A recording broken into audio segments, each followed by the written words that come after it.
Hello, എന്താ പരിപാടി? ചോറ് കൊടുക്കാം.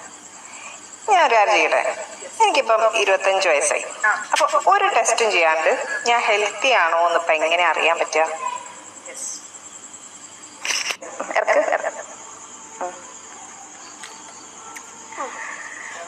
അപ്പൊ നിനക്ക് 25 വയസ്സായില്ലേ?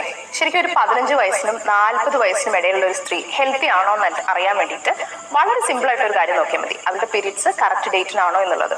പീരീഡ്സ് കറക്റ്റ് ഡേറ്റിനാണ്, അല്ല 1 വീക്ക് ബിഫോർ ദ ഡേറ്റോ 1 വീക്ക് ആഫ്റ്റർ ദ ഡേറ്റ് ആണെന്നുണ്ടെങ്കിൽ അവർ ഹെൽത്തി ആണ്. വേറെ ബുദ്ധിമുട്ടുകളൊന്നും ഉണ്ടാവാൻ സാധ്യതയില്ല.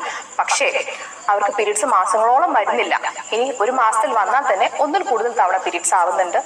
ഇനി പീരീഡ്സ് ആയാൽ തന്നെ, അല്ലെങ്കിൽ പീരീഡ്സ് വളരെ സ്കാൻഡി ആയിട്ട് വരിക, ഭയങ്കര ഹെവി ആയിട്ടുള്ള മെൻസ്ട്രൽ ബ്ലീഡിങ് ഉണ്ടാവുക, ഇങ്ങനെയൊക്കെ ആണെന്നുണ്ടെങ്കിൽ അവർക്ക് എന്തെങ്കിലും തരത്തിലുള്ള ഹെൽത്ത് കണ്ടീഷൻസോ ബുദ്ധിമുട്ടുകളോ ഉണ്ടാവാൻ സാധ്യതയുണ്ട്. അതുകൊണ്ട് എത്രയും പെട്ടെന്ന് ഒരു അടുത്തുള്ള ഡോക്ടറെ കൺസൾട്ട് ചെയ്ത് വേണ്ട ടെസ്റ്റുകൾ ചെയ്ത് കഴിഞ്ഞാൽ എന്താ ബുദ്ധിമുട്ട്